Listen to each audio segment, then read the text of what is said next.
Alright, y'all already know the drill. New One Piece, I cover it. Let's get into it. The episode starts off in utter chaos, because the southern half of the Sorbet Kingdom has been engulfed by flames.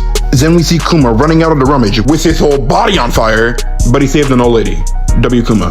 Then we see the southern half of the Sorbet Kingdom on fire, and their buildings are falling apart. It's a very sad sight to see. Then my boy Kuma gets up ready to go, but...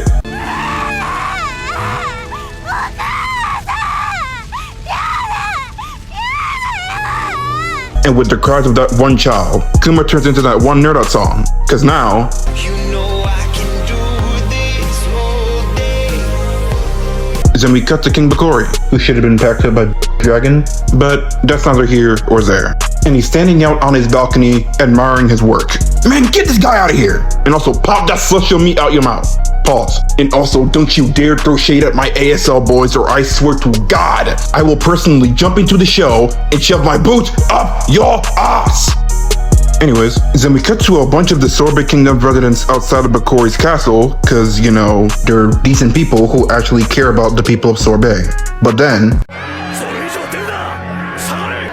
Holy shit!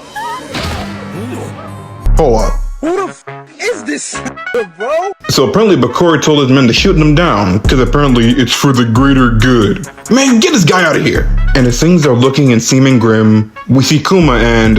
oh yeah, that is now Toshi Shida at work. I can just tell by the grit in his teeth and that wonderful shading. Chef's kiss. And with Kratos filled with the rage of Kratos and Ashura combined, he gets into position, hits the jets flying over the people of Sorbet straight towards Bakori's men, and boom! Yes sir, that is my guy! 大丈夫かなお父さんビビリなのに Alright, you don't know how active your dad can get. So why don't you sit your little stained glass mirror face down and watch your dad in action. And then we get into Bakori's throne room, and there are bodies on the floor like that one Counter Quest song. And in the presence of a pissed off Kuma, Bakori says, そうだ燃やした地域をお前にやろうゴミどもは片付けてやったぞ which triggers an anime-only flashback where Kuma comes out of the flames with the lifeless body of the mother of the child who was crying. I don't know if I worded that right. And as Kuma is lost in emotion, Bakori ups the blick and shoots Kuma a number of 1, 2, 3, 4, 5, 6, 7, 8, 9, 10, 11, 12 times, and it doesn't do jack shit. And as Kuma disintegrates the gun just by stepping on it, he begins walking down Bakori and starts charging up a Paul Power Singon, because that's basically what that is. And then Bakori starts quaking in his boots, and if he says nothing, he might be able to live. Never mind. Kuma, kill him.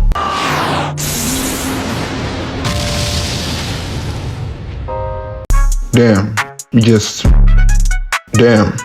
Anyways, after Kuma's solo revolution and Bakori's definitely real murder deaths, Kuma, by miraculous vote, and against his will really, has been crowned the new king of the Sorbet Kingdom. Yay. But since Kuma knows nothing about being a king, the previous king before Bakori, King Bulldog, is the one who is the actual king, with Kuma as a figurehead. Nice. But then we see this pink-haired 24-year-old little running up and down the church, building stamina. And apparently, said 24-year-old woman is revealed to be Bonnie. And just like I said, if she's in your top 10 list, 12 is coming after you. And I'm not talking about her age. これかの年々の実しかし一体どこで Oh, me and my manga readers, we know. Y'all anime onlys, y'all just have to wait and see.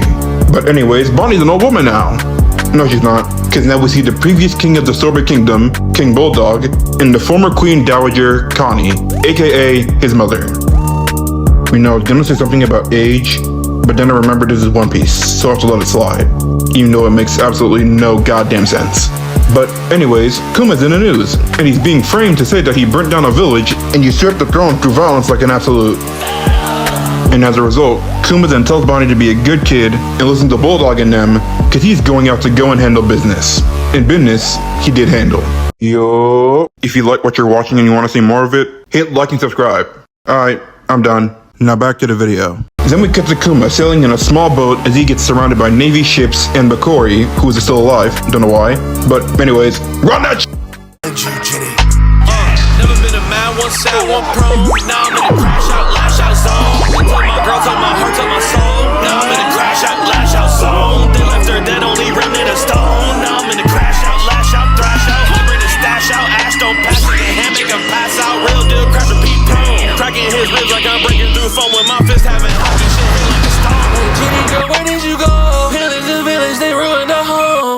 but more importantly, Willem Dafoe. クマさんはこの国を救ってくれたヒーローだよ。どうでもいい、私のお父さんだもん。 You know what? That's fair. Can't really argue with the top. Then Kuma begins to traverse the world looking for a cure for Bonnie's disease. The place with the smart cavemen and the birds, Kuragana Island, killing Abdul and Jeet, Karakuri Island, don't know the place of that, To Kill a Wolf, don't know the place of that, Was There a Year, and the Bowen Archipelago. Oh, you know, just the places the Shaw has went to for time skip, no biggie. Skipping this so I don't have to cry again. Hey, the Revs are here! クマちゃん、何してんのよ、こんなとこで。 Hi Morley, hi Morley, hey! I like Morley. Anyway, skipping all this because it doesn't matter. But you know what does matter? This. Dragon gives Kuma the download on the good doctor. And the doc might have the ability to heal his top. So Kuma immediately jumps on that opportunity, saying goodbye to the Rebs, and Dragon tells him, 運命の風の赴くままにだ、友よ。 that is all. ボニー、ただいま。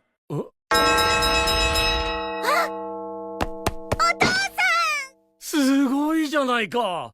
もう手加減しましたか。 Damn nigga, your ass handed to you by a 5-year-old? Let me say that again. A 5-year-old? You're trash. Anyways, Kuma and Bonnie have traversed the planet and have ended up on a pre-made egghead, and they meet the good doctor. And the first thing Vegapunk does is touch up on my guy's nether regions? Ayo. But more importantly, Vegapunk takes a look at Bonnie and tells Kuma that her illness is curable. Yay, hooray, let's go. まだ医療の現場には下ろしておらん技術を使う。 See, this backstory proves that Bonnie's a child? Because kids always be touching shit. But that's not important, because the doc finds out that Kuma is a buccaneer. And Vega tells him that he could get locked up for this info getting leaked. But Kuma tells him, ドラゴンを信頼している。 I mean, I wouldn't, but that's hate for another video. So Vega cuts Kuma a deal. If he donates his blood, he'll be able to create clones of him, which will negate all the costs of the surgery. Then Kuma asks what will said clones do. And then Vega tells him, and he goes on, and he basically just starts nerding out. And then Old Man Vega tells Kuma that he's a saint, and Kuma responds with, 俺はただの気弱な平和主義者、パシフィスタだ。 which is how we got a name for the pacifistas. Nice.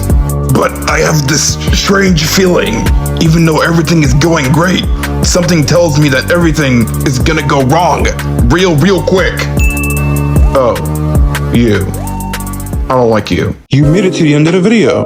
Congratulations. Now like and subscribe for more content that you didn't ask for. Bye.